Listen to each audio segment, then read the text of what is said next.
Assalamualaikum warahmatullahi wabarakatuh. Alhamdulillahirabbil alamin. Allahumma shalli ala sayyidina Muhammad wa ala ali sayyidina Muhammad. Kali ini saya akan membagikan kisah nyata seorang yang ma'rifatullah, orang yang mengenal Allah, yang disebut arif billah, orang yang mengenal Allah karena rahmat Allah. Sebutlah namanya Fulan, bukan nama yang sebenarnya. Fulan adalah salah satu cicit dari almarhum Kiai Haji Hasan Sepuh Genggong yang terkenal kewaliannya di Jawa Timur. Fulan ketika makan membeli nasi padang. Fulan sengaja membeli ikan laut sebagai lauknya di saat itu karena ada niatan ingin memberikan sebagian lauknya itu kepada kucing yang biasanya datang menghampiri Fulan. Setelah Fulan menerima makanan yang dia pesan, kemudian makan dia di bangku yang tersedia di warung itu, gak lama kemudian benarlah ada dua kucing menghampiri Fulan. Fulan langsung menyadari itu adalah datangnya dari Allah Subhanahu wa Ta'ala. Peluang amal soleh untuk bisa bersedekah membagikan sebagian rezeki yang dititipkan kepada Fulan berupa ikan laut di saat itu dibagikan kepada dua kucing itu. Fulan bersyukur kepada Allah. Karena apa? Karena atas rahmatnya lah Fulan bisa melakukan itu. Karena amal manusia Allah yang menciptakan, bukan atas kemampuan diri manusia itu sendiri. Sebagaimana Nabi Muhammad SAW bersabda tentang penciptaan manusia yang sebagian saya sampaikan kepada Anda untuk mengingatkan. Disebutkan dalam hadis itu ketika kita masih berusia 4 bulan dalam janin kandungan, di dalam kandungan ibu kita, ruh ditiupkan kepada jasad bersama 4 ketetapan. Rezekinya, ajalnya, amalnya, masa celaka atau bahagianya. Amal di dalam hadis tersebut adalah peluang bebas berkehendak bisa beramal buruk atau berbuat fasik, berbuat pelanggaran, dan bisa berbuat ketaatan. Yang mana hal itu Allah firmankan di dalam surah Asy-Syams ayat 8. Ada korelasinya dengan ayat 8 pada surah Asy-Syams. Allah Ta'ala berfirman, maka dia mengilhamkan kepadanya jiwa itu jalan kefasikan dan ketakwaannya. Manusia diberikan bebas berkehendak, kemampuan bebas berkehendak berbuat pelanggaran, kefasikan, dan juga bisa berbuat takwa. Manusia disuruh memilih, oleh karena itu Allah menguji dengan perintah dan larangan yang materinya disebutkan di dalam surah Al-Anbiya ayat 35 bahwa kita makhluk yang bernyawa akan diuji dengan keburukan dan kebaikan sebagai cobaan. Fulan diuji dengan kebaikan, memiliki rezeki sehingga Fulan bisa makan. Kemudian diberikan ujian, kucing mendatanginya. Fulan langsung terkoneksi dengan Allah Subhanahu wa Ta'ala, Sang Pencipta. Ketika mata lahiriah Fulan melihat kucing, maka kolbunya tembus ke langit. Maksudnya mengingat Allah, langsung zikrullah, mengingat Allah Sang Penciptanya. Itulah sikap seorang ma'rifatullah.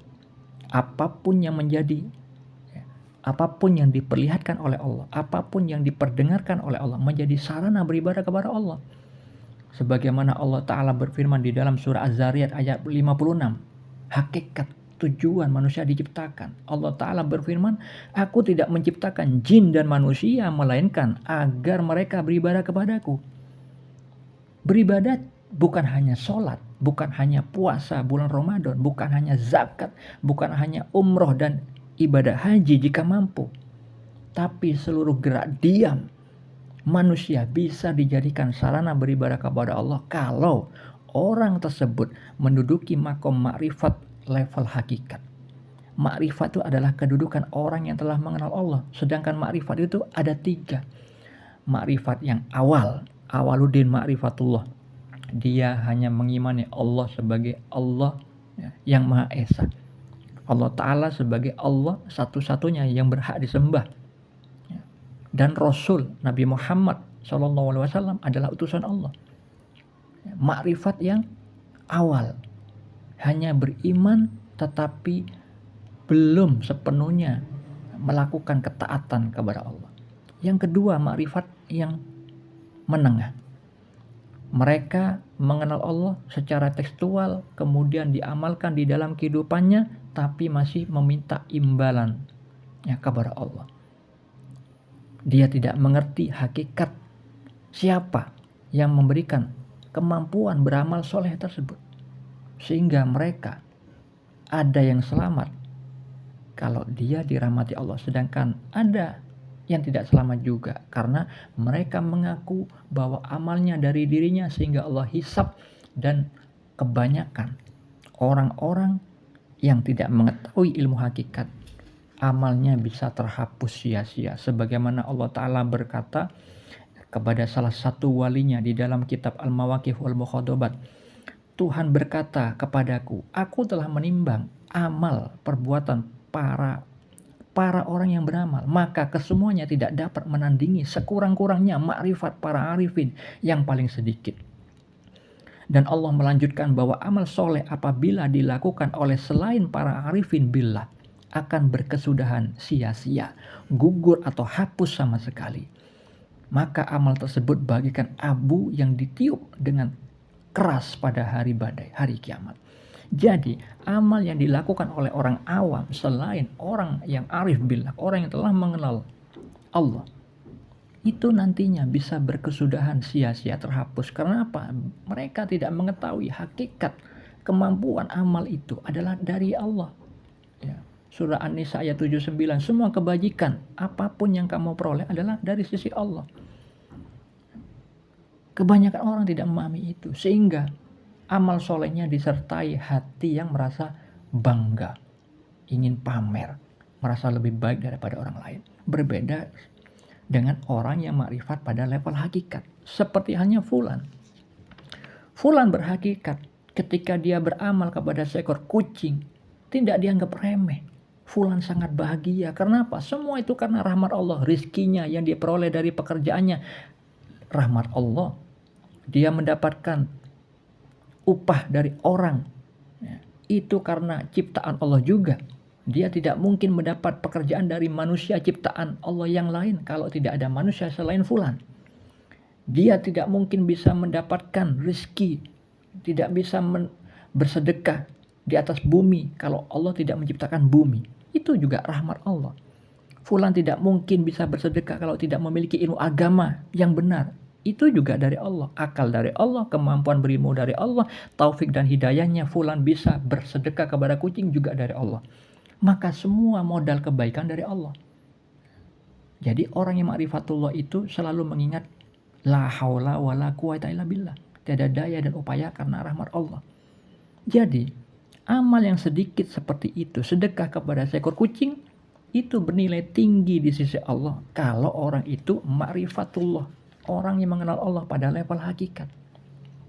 Kita harus ingat Nabi Muhammad bersabda bahwa beliau mengatakan, janganlah kalian mencela sahabat-sahabatku. Seandainya salah seorang dari kalian berinfak emas seperti gunung Uhud, tidak akan menyamai satu mud infak salah seorang dari mereka dan tidak pula setengahnya. Hadis riwayat Bukhari dan Muslim. Satu mud itu ukuran 2 tangan orang dewasa. Misalkan para sahabat, para kekasih Allah itu, yang telah ma'rifat kepada Allah itu, yang telah berhakikat kepada Allah, mereka misalkan infak kurma dengan jumlah 1 mud, 2 genggam tangan orang dewasa, itu nilainya lebih besar di sisi Allah daripada orang awam yang bersedekah atau infak emas sebesar gunung Uhud. Bayangkan kalau diuangkan triliunan, itu kalah dengan para sahabat, dengan para kekasih Allah. Kenapa? Kolbunya yang beda. Kolbunya bersih dari selain Allah. Hatinya kosong dari selain Allah. Ibadahnya hanya semata-mata mengabdi kepada Allah. Itulah orang-orang yang makrifat kepada Allah. Amalannya sedikit yang dilakukan mereka tidak ada bandingannya daripada orang-orang yang awam maupun yang menengah. Semoga hal ini bermanfaat. Assalamualaikum warahmatullahi wabarakatuh.